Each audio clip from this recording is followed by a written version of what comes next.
Hello everyone, આજે છે part 2 DYSO હાઈકોર્ટના જે ઇંગ્લિશના વિડીયોઝ જે બનાવી રહી છું ડેઈલી, એમાં આજે આપણે જોઈશું one word substitution for high court DYSO. તો ટાઈમ વેસ્ટ કર્યા વગર ચાલુ કરીએ.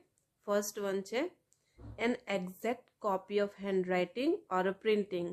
કોઈ પણ હેન્ડરાઇટિંગની સેમ કોપી કરવી અથવા તો પ્રિન્ટિંગ કંઈ પણ લખેલું છે તેની સેમ કોપી કરવી, એને વન વર્ડમાં આપણે કહીશું ફેસિમિલ. એટલે તો એનો મતલબ થાય કે સિમિલર. ફેસિમિલ મતલબ થાય કે સિમિલર, એક સરખું સેમ કોપી કરેલું હોય તેવું. બીજું છે departure from common rule.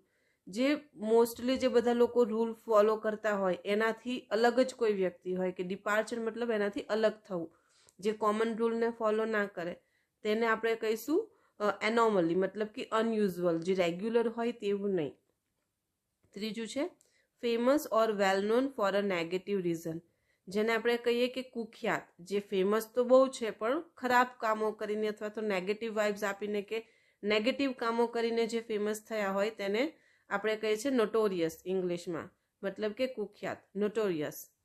Fourth છે place where bees are kept. આમાં ધ્યાન રાખજો, બીઝ આર કેપ્ટ મતલબ કે જ્યાં મધમાખીને રાખવામાં આવે છે, ના કે જ્યાં મધમાખી રહે છે.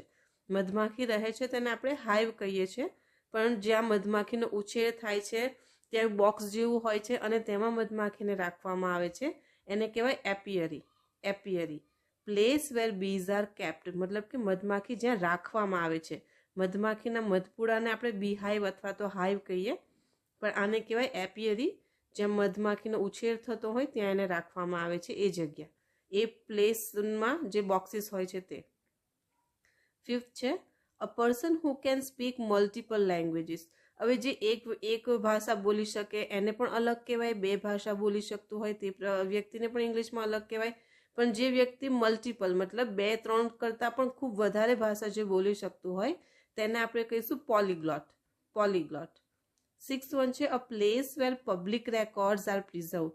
પબ્લિક રેકોર્ડ મતલબ કે પબ્લિકની જે પણ રેકોર્ડ છે, આપણા જે બધી વસ્તુઓના રેકોર્ડ છે, જે વસ્તુ આપણે ગવર્મેન્ટમાં સબમિટ કરાવેલા આપણા બધા ડોક્યુમેન્ટ્સ છે, એ બધું ડોક્યુમેન્ટ્સ ક્યાં ગવર્મેન્ટ રાખે છે તો એ જગ્યાને શું કહે છે તો આર્કીવ.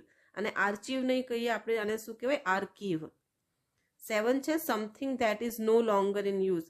મતલબ કે જે આઉટડેટેડ થઈ ગયું છે, જેનો હવે આપણે વપરાશ નથી કરતા, અથવા તો એવી વસ્તુ કે એવી કંઈ પણ ટેકનોલોજીને પણ આઉટડેટેડ કહી શકીએ આપણે, અને કોઈ પણ વસ્તુને પણ જેનો યુઝ આપણે હવે ના કરતા હોય તો એને કહીશું ઓબ્સોલિટ.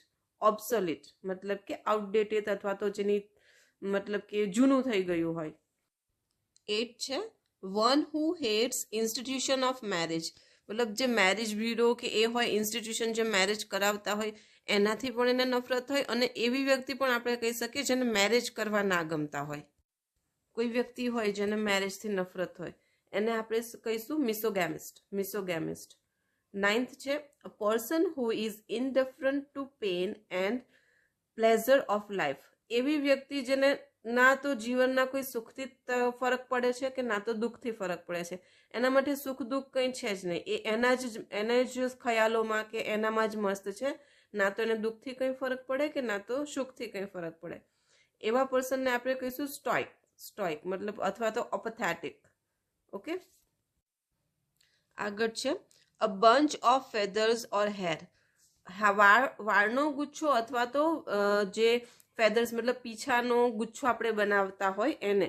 હવે વાળના ગુચ્છા માટે આપણે જે વાળની લટ હોય ને તેને પણ આપણે આ કહી શકીએ, અને જે વર્ડ છે ટફ્ટ. ટફ્ટ મતલબ જે વાળની લટ હોય તે, અથવા તો ગુચ્છો, પીછાઓનો ગુચ્છો, એને પણ આપણે ટફ્ટ કહી શકીએ. 11 છે a person between 20 and 29 years old. જે વ્યક્તિ હોય 20 થી 29 વર્ષની વચ્ચેની જે વ્યક્તિ હોય ને, 20 વર્ષથી 29 વર્ષની વચ્ચેની, એને આપણે કહીશું વાઇસનેરિયન. શું કહીશું? વાઇસનેરિયન. મતલબ એમાં યાદ રાખવાનું કે વાઇસ મતલબ 20 વર્ષથી ચાલુ થાય એ. અને સેમ એવો જ બીજો વર્ડ છે a person between 30 and 39 years old. તો એના માટે છે ટ્રાઇસનેરિયન. તો એમાં એ પણ જલ્દી યાદ રહી જાય કે 30 વાળું ટ્રાઇસ, 20 વાળું વાઇસ. ઓકે. ટ્રાઇસનેરિયન અને વાઇસનેરિયન. ઓકે. વર્શિપ ઓફ ફિલ્થ, ડર્ટ ઓર સ્મર્ટ. સ્મર્ટ ને ફિલ્થ અને ડર્ટ એટલે ગંદકી, જેને આપણે કહી શકીએ ગંદી વસ્તુ અથવા તો જે ગંદકી હોય ને. હવે દુનિયામાં એવા લોકો પણ છે જે એવી ગંદકીની પૂજા કરે છે, અને આપણે કહીશું એસ્ક્રોલેટરી, મતલબ કે એવું પર્સન અથવા તો એવી એનામાં જે દિમાગમાં છે કે જે ગંદકીની પૂજા કરે છે. પછી 14 છે સેલ્ફ વર્શિપ. હવે આ દુનિયામાં એવા લોકો પણ છે જે ખુદની ને ખુદની પૂજા કરે છે, ભગવાન કે વ્યક્તિની તો દૂર, પણ ખુદની જ પૂજા કરવા વાળા લોકો પણ છે, એને આપણે કહીશું autolatry. Then worship of the world, દુનિયાની પૂજા કરે, દુનિયાની પૂજા કરવા વાળા લોકો પણ છે, તેને કહીશું કોસ્મોલેટરી. કોસ્મોસ મતલબ કે બ્રહ્માંડ, દુનિયા જે છે તે, એના પરથી આપણે કહીશું કોસ્મોલેટરી. 16 છે અ સ્પેશિયાલિસ્ટ ઓફ કિડની, જે કિડનીના સ્પેશિયાલિસ્ટ હોય એને કહીશું નેફ્રોલોજિસ્ટ, જે કિડનીના સ્પેશિયાલિસ્ટ હોય. ધેન 17 છે a huge building with a spacious area house aircraft, મતલબ કે જે એવું મોટી બિલ્ડિંગ હોય તેની ઉપર છત ઉપર હોય ને, જેને મોટા રીચ લોકો હોય પ્રાઇવેટ જેટને પોતાનું રાખતા હોય, તો એને જો ઘરની ઉપર એવું સ્પેસ બનાવેલો હોય જે એ લોકો એરક્રાફ્ટને ઉતારતા હોય, તો એને આપણે કહીશું હેંગર. ઓકે, આમાં સ્પેલિંગ યાદ રાખજો, HANGAR. આ હેંગર એટલે જે એરક્રાફ્ટને રાખવા માટેની જે બિલ્ડિંગ ઉપરની જગ્યા હોય, HANGER હેંગર એટલે જેમાં આપણે કપડાં લટકાવીએ છીએ, એ હેંગરનો સ્પેલિંગ આ પ્રોનાઉન્સિએશન બંનેનું સેમ જ થાય, પણ સ્પેલિંગ અલગ હોય. HANGAR હેંગર એટલે જે એરક્રાફ્ટ માટેની સ્પેસ, અને HANGER હેંગર એટલે જે કપડાં લટકાવવા માટે હોય છે.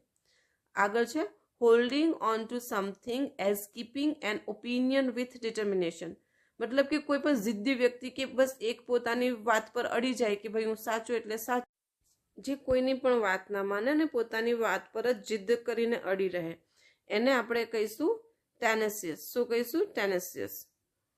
અને 19 છે અ પરફેક્શનિસ્ટ. અ પરફેક્શનિસ્ટ વર્ડ જસ્ટ આવે તો એના માટે પણ આપણે લખી શકીએ છીએ મેટિક્યુલસ. શું કહીશું? મેટિક્યુલસ. મેટિક્યુલસ મતલબ એવી વ્યક્તિ જે બધી જ રીતે પરફેક્શનિસ્ટ છે, એના કોઈ પણ કામમાં એને બધું પરફેક્શન જોઈએ છે, એવી વ્યક્તિને આપણે મેટિક્યુલસ પણ કહી શકીશું અને પરફેક્શનિસ્ટ પણ કહી શકીશું.